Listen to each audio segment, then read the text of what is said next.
பெற்றவராகிய கடவுள், மகன், தூய ஆவியின் திருப்பெயராலே ஆமேன்.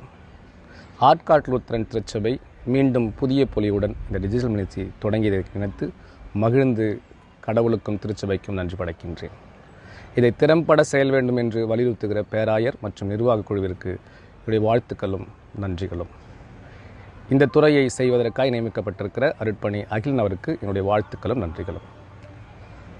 ஒரு குற்றம் சாட்டப்பட்டவர், அவர் குற்றம் நிரூபிக்கப்படுகிறது, அவருக்கு கொலை தண்டனை கொடுக்க வேண்டும் என்று முடிவு செய்கிறார்கள். ஆனால் தூக்கிலிட்டு கொள்ளக்கூடாது, அவராகவே இறக்க வேண்டும் என்று முடிவு செய்யப்படுகிறது. எப்படி அவராகவே இறப்பார் என்றால், குளிர் நிறைந்த ஒரு ஆற்றங்கரையிலே அவரை கழுத்து வரை தண்ணீரோடு நிற்க வைத்துவிட்டு இரவெல்லாம் அந்த குளிர் தாங்க முடியாமல் அவரே இறக்க வேண்டும் என்று முடிவு செய்யப்பட்டு ஆற்றங்கரையிலே குளிர் நிறைந்த தண்ணீருக்கு நடுவில் அவர் இறக்கப்படுகிறார். அவர் எப்படி இறக்கிறார் என்று பார்ப்பதற்காக கடற்கரையில் 2 காவலர்கள் உலாவிக் கொண்டே இருக்கிறார்கள். அவர் ஒரே திசையை நோக்கி பார்த்து கொண்டே நின்று கொண்டிருக்கிறார். இரவு 9 மணி பார்த்து கொண்டே இருக்கிறார். எந்த விதமான சலனமும் இல்லை. இரவு 12 மணி எந்த விதமான சலனமும் இல்லை. 3 மணி, காலை 6 மணி வரை அவர் இறக்கவில்லை. ஒரே திசையை நோக்கி பார்க்கிறார். 2 காவலரும் பதறிக்கொண்டு ஓடிக்கொண்டு சொல்லுகிறார்கள், அவர் இறக்கவில்லை, அவர் நன்றாக இருக்கிறார், உயிரோடு இருக்கிறார் என்றும். தவிர்க்க முடியாதபடி அவரை அழைத்து மீண்டும் அரசவைக்கு வருகிறார்கள். எப்படி நீ இறக்காமல் இருந்தால் எப்படி அந்த குளிரை பொறுத்து கொண்டாய் என்று சொன்னார். இந்த ஆற்றங்கரையிலிருந்து நேர் எதிரிலே என் குடும்பத்தார் வசிக்கிற இல்லம் இருக்கிறது. என் இல்லத்திலே ஒரு வெளிச்சம் எனக்காக எரியப்பட்டிருந்தது. அந்த வெளிச்சத்தை மட்டும் பார்த்து கொண்டிருந்தேன். அவருடைய உண்மை அன்பும் கதகதப்பும் என்னை வாழ வைத்தது, நான் இறக்கவில்லை என்று சொன்னார்.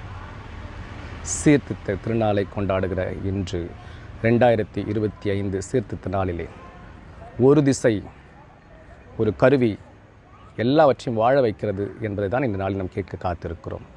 கேட்பதற்கு முன்பாக கண்களை மூடி மன்றாடுவோம். அன்பு நிறைய ஆண்டவரை நன்றியோடு துதிக்கிறோம்.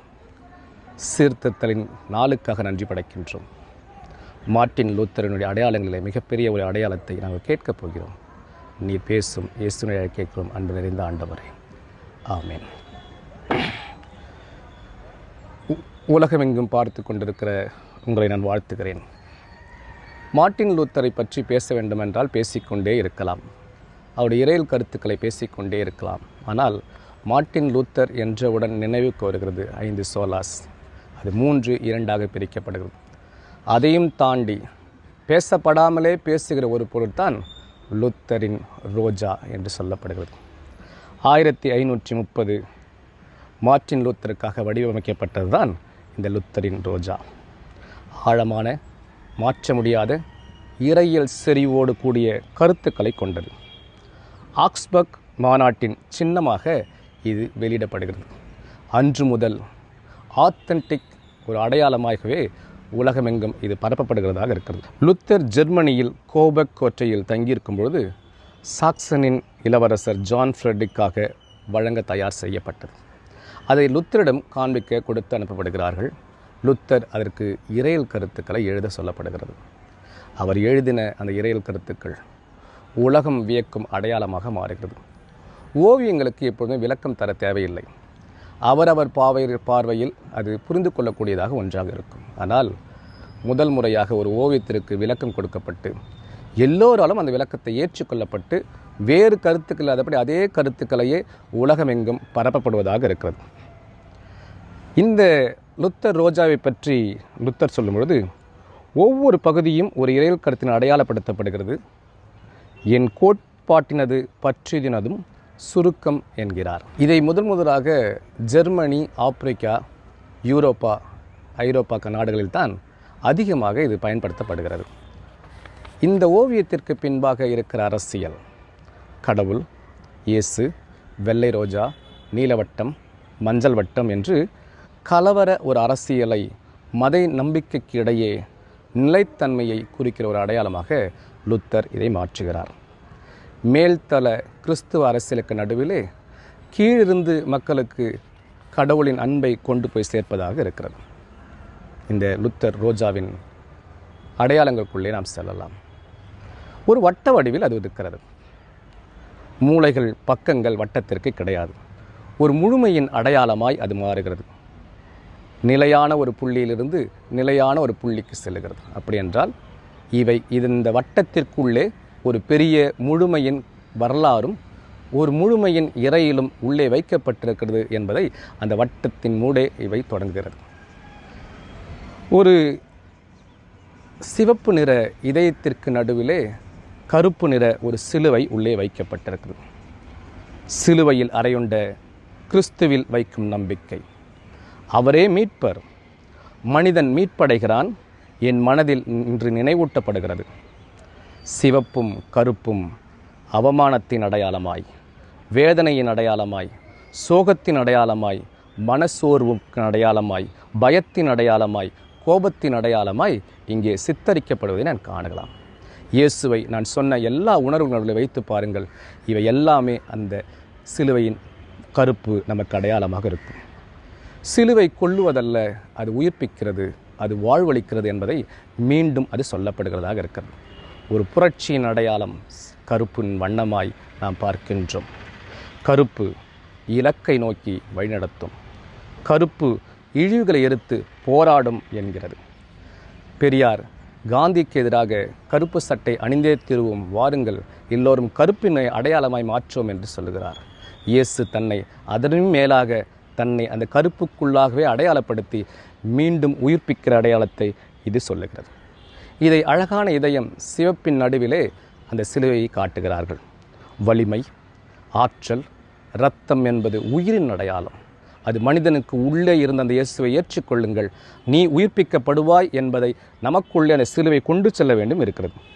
அதுபோலவே இது போக்குவரத்தின் அடையாளமாய், எச்சரிப்பின் அடையாளமாக இருக்கு. ஒரு நிமிஷம் நின்று கவனி, மீண்டும் பயணத்தை தொடங்கு, இந்த இயேசுவை பார் என்று சொல்லுகிற அடையாளமாக, அன்பின் அடையாளமாக இது இருப்பதை நாம் பார்க்க முடியும். சிலுவை குறியை தாங்கி அடுத்தது சிவப்பு இதயத்திற்கு நடுவிலே வெள்ளை ரோஜாவின் நடுவில் பொறுக்கப்பட்டிருப்பதை நாம் பார்க்கலாம். வெள்ளை அது ஆனந்தத்தின் அடையாளம், ஆறுதலின் அடையாளம், அமைதி தரும் அடையாளம், தூய்மை நேர்மையின் அடையாளம். வெள்ளை மனதை சமநிலைப்படுத்தும். எல்லா சமயங்களிலும் அதைத்தான் வெள்ளை பயன்படுத்தப்படுகிறதாக இருக்கிறது. எங்கே எல்லாம் வெள்ளை ஆடை அனுமதிக்கப்படுகிறதோ அங்கே தங்களை இங்கேயும் அங்கேயும் அழக்கடிக்காதபடி நிலையாய் நிர்ணயிக்கப்பட்ட இடமாய் இருக்கிறது. இந்த இடம் சொல்லுகிறது, நீ இயேசுவை உட்கொண்ட பிறகு நீ சமநிலைப்படுத்தப்படுகிறாய், நீ ஆசி பெற்ற ஆன்மாக நீ மாறப்போகிறாய், தூய்மையின் தூய ஆவியின் அடையாளமாய் மாறப்போகிறார். இந்த பகுதியில் சொல்லப்படுகிற மிக அழகான விஷயம், இந்த பகுதிக்குள்ளே இருக்கிற செய்தி, திருத்துவத்தை அவ்வளோ அழகாக உள்ளே கொண்டு வருகிறார்கள்.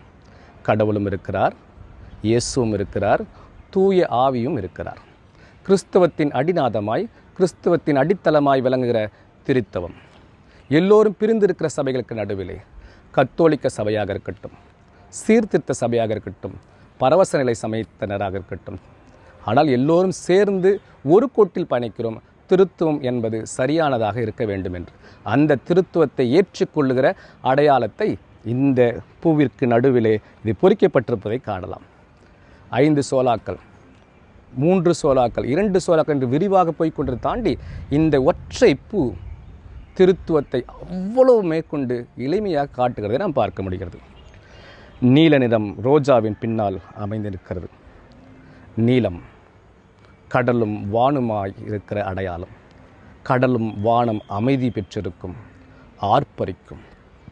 கிறிஸ்துவ நம்பிக்கையில் மகிழ்ச்சி வரப்போகிறது என்கிற நம்பிக்கையை கொடுப்பது இந்த நீல வண்ணம். விண்ணுலக பேரானந்தத்தை நீ பெறப்போகிறாய் என்கிற நம்பிக்கை. நீலம் வெள்ளையோடு தொடர்புடையது, பெரும் ஞானத்தின் அடையாளமாக இருக்கிறது. சமத்துவம் பேரானந்தம் கிடைக்க நாம் செயல்பட அழைக்கப்படுகிறது. தொல் திருமாவளவன் இந்த நீலத்தை கையில் எடுக்கிறார். சமத்துவத்தை நோக்கி செல்வதற்காக கையில் எடுக்கிறார்.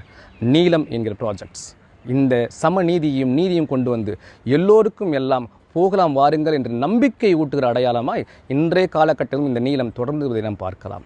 இது இன்று அல்ல, 16ஆம் நூற்றாண்டிலேயே இந்த வழியை கடந்த ஒரு நம்பிக்கை இருக்கிறது என்பதை லுத்தர் இறையல் கண்ணோட்டத்தை வெளிப்படுத்தி நாம் பார்க்கப்படுகிறது. நீலம் சுற்றி தங்க நிற வளையம், தங்கம், மகிழ்ச்சி, முடிவில்லா பேரானந்தம், அரிய வகை உலோகம், அழியாத வாழ்வு, ஆசி வழங்கும், பிரம்மாண்டம், வெற்றி. இங்கேயெல்லாம் முதலிடம் வெற்றி பெறுகிறாரோ அவர் எல்லாருக்கும் தங்க மெடல் வழங்கப்படுகிறது. நீ இந்த இடத்திற்கு நீதியை சார்ந்து உள்ளே வரும்பொழுது இந்த இடத்தை நீ அடைவாய் என்கிற செய்தியாக இருக்கிறது. கிறிஸ்தவம் என்னங்க அப்படின்னு யாராவது கேட்குறாங்கன்னா, சோலா ஃபீடே, சோலா ஸ்கிரிப்சுரா என்று வரலாறு சொல்ல வேண்டியது இல்லை. இயேசுனுடைய வரலாறுகளை எழுதி எழுதி தொகுப்புகளாய் கொடுக்க வேண்டியதில்லை. இந்த லுத்தரின் ரோஜாவை கையில் கொடுத்து விடுங்கள். முழுமையாய் இந்த கிறிஸ்தவம் என்னவென்று விளங்கிவிட முடியும். உன் இதயத்திற்குள்ளே இயேசு உள்ளே மீட்பு கொண்டு வருகிறார். அவர் மூவொரு கடவுளாய் மாறுகிறார். நீ அதற்கு அடையாளமாய் சமநிலைப்படுத்தப்படுகிறாய். நீ சமநிலைப்படுத்தி நீதியை கையெடுக்கிறாய். அப்படி நீதியை கையெடுத்து இந்த உலகத்திலே சமத்துவத்தை கொண்டு வரும்பொழுது நீ வெற்றியின் அடையாளமாய் நீ மாறுவாய் என்கிற மிகப்பெரிய உன்னத தத்துவத்தை மிக எளிமையாய் லுத்தர் வைக்கிறார். நாம் எல்லாம் கிறிஸ்துவத்தை குறித்து மிகப்பெரிய வால்யூமாக எழுதுவதை விட கிறிஸ்துவனா என்னன்னு யார் கேட்டாலும் இந்த பூவை கையில் கொடுத்து விட்டு போய்கொண்டே இருங்கள். இந்த பூ உலகம் கடந்து பரவுகிறது. எல்லா நாடுகளிலும் பறந்திருக்கிறது. லுத்தரன் சபைகளிலேயும் சீர்திருத்த சபைகளிலேயும் இந்த படம், இந்த உருவம் இல்லாத இடம் கிடையாது. ஆற்காட்டு லுத்தரன் திருச்சபையில் கூட நமக்கென்று ஒரு லோகம் உண்டு. ஃபியர் நாட் ஒன்லி பிலீவ் என்று ஒரு படகோடு இயேசு இருப்பதைப் போல அதற்கு பக்கத்திலேயே லுத்தரின் படம் இருக்கிறது. இப்படி எல்லா இடங்களிலேயும் எந்தெந்த லுத்தரன் சபை சார்ந்திருக்கிறார்களோ அவர்களுக்கென்று ஒரு லோகம், அந்த லோகோவுக்கு பின்பாக இறையியல் இந்த லுத்தரின் ரோஜா என்று முத்திரைப்படுத்தப்படுகிறது. மகிழ்ச்சியோடும் பெருமிதத்தோடு நாம் சொல்லுவோம், இந்த சீர்திருத்தினாலே சூளுரைப்போம், இந்த லுத்தரின் ரோஜா ஒன்று போதும், இந்த உலகம் கிறிஸ்துவத்தை முழுமையாய் அடையும் என்கிற அடையாளம். அப்படி இந்த லுத்தரின் ரோஜா மற்றவருக்கு நீங்கள் பரப்பும் பொழுது மார்ட்டின் லூத்தர் சொன்னதைப் போல நீங்கள் சின்ன கிறிஸ்துவாயே மாறுகிறீர்கள். இப்படி எல்லாரும் சின்ன கிறிஸ்துவாய் மாறும்பொழுது இந்த சீர்திருத்த திருநாள் மிகப்பெரிய பொருளுடையதாய், மிகப்பெரிய மாற்றத்தை கொண்டு வருவதாய் மாறும் என்ற நம்பிக்கையோடு உங்களை கடவுளுடைய திருப்பெயரால் வாழ்த்துகிறேன். பெற்றவராகிய கடவுள், மகன், தூய ஆவியின் அன்பும் அருளும் ஆசீர்வாதமும் நிறைவு சமாதானம் உங்களை தாங்கி வழிநடத்தி காப்பதாக. ஆமென்.